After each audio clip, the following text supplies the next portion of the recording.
Hi, I'm Mark. This is my March review for Sagittarius Sun sign and Sagittarius rising. We start the month with Mercury making a couple of aspects on the 1st to the Black Moon Lilith. This is a square, so this can be quite challenging. So there could be some negative thoughts in your head. Could be some obsession about your health or your diet. So you need to get rid of those straight away. Then on the 2nd, Mercury makes a positive aspect to the Moon's nose. Now this is good because this will improve your mental faculties. This will give you a boost and you'll be very sharp. And also there could be a message come through about your future, about how you can improve things in the future. Then on the 3rd, it's not a day for boring routines, it's a day to have some excitement. Venus makes a positive aspect to Uranus, so try something different. Take a day off if you can and get away from the boring routines. On the 4th, there's two aspects, both very good. The first is to the Black Moon Lilith from the Sun. Now the Sun will shine a light on the shadow side, and so you'll be able to see where there are any issues with your health, with your diet and exercise, or in your daily routines that need to be altered. There may be things missing, there may be things that need reworking, maybe some old things need to be thrown out, but you'll be able to see exactly what needs doing.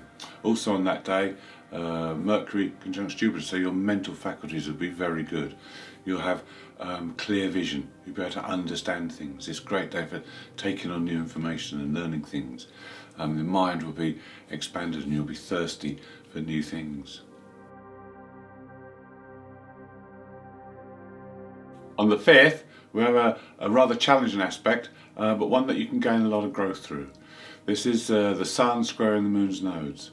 Now the Sun will form a T-square, which does make it challenging, but it's also a bridge between the nodes, so that you can get them balanced.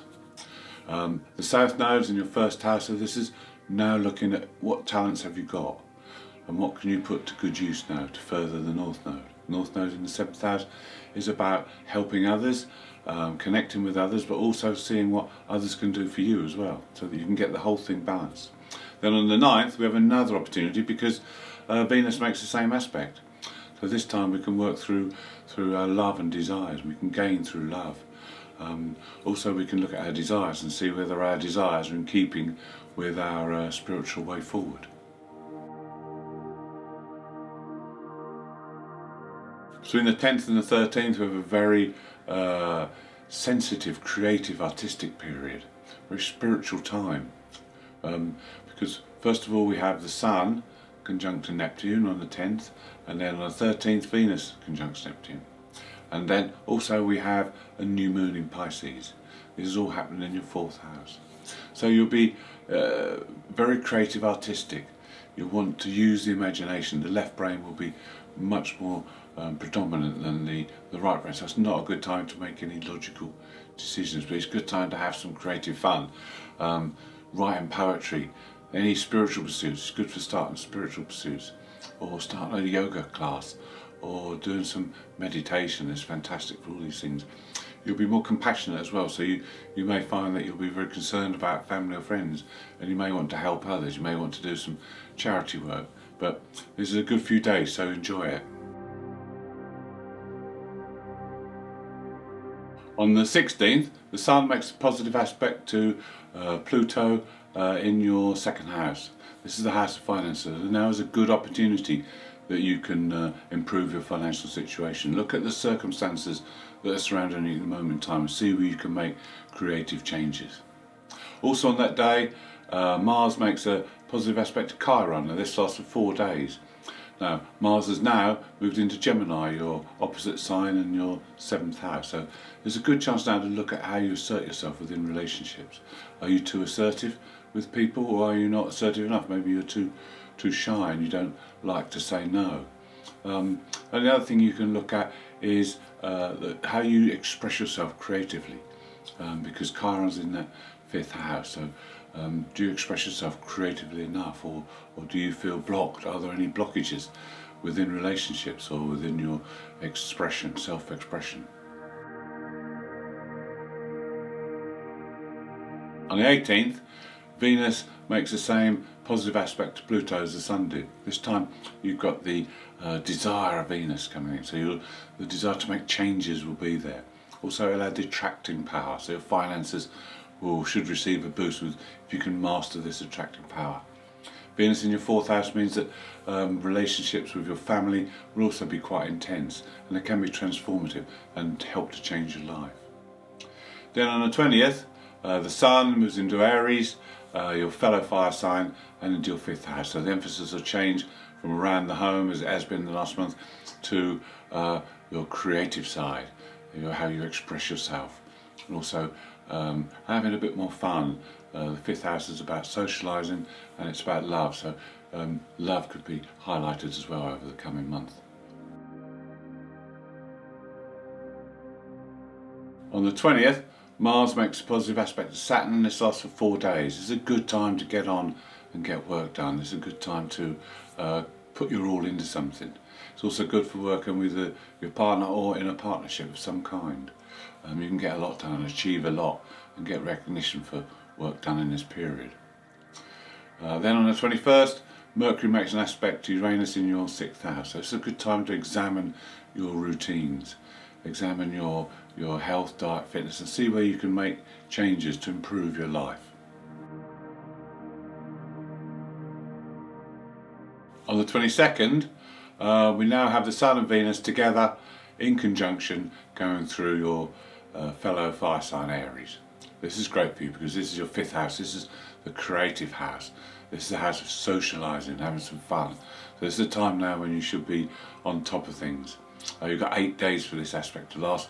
It's a good time for making new friends, networking. It's a good time for expressing yourself creatively or artistically, and generally having some fun. But just beware, on the 23rd, just for 1 day, Mercury makes a square to Mars. This is always a day when you can be a little bit accident prone. So just be careful driving, using knives or touching hot things, because accidents can happen. On the 25th, we have 2 aspects to the nodes. The first is a conjunction of Mars to the North Node. Now this can be very, very productive. It's a time when you need to focus all your will and divert your power into the direction it needs to be going in. The path will start to open up in front of you, and you now realise what it is to do. But other people are so important because it's in your 7th house. Other people's knowledge and wisdom, other people's advice can be very useful at this time, so enlist the help of others.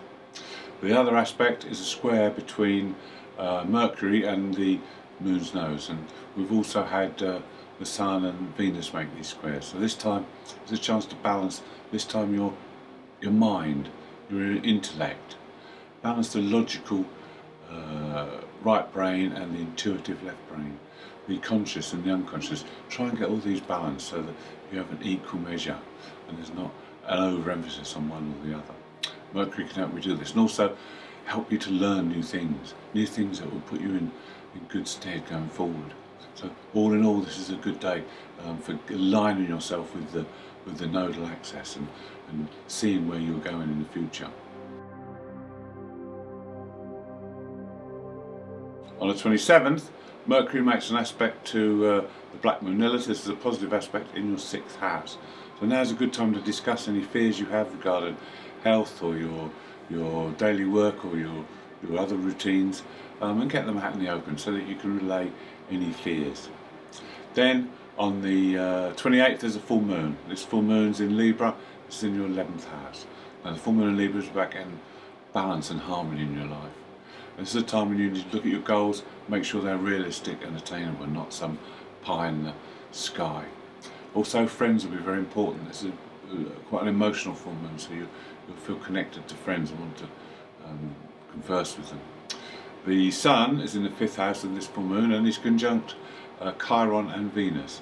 So there's a healing quality to this full moon as well. It's a good time when you look at any wounds from the past to do with love, to do with children, or to do with creativity.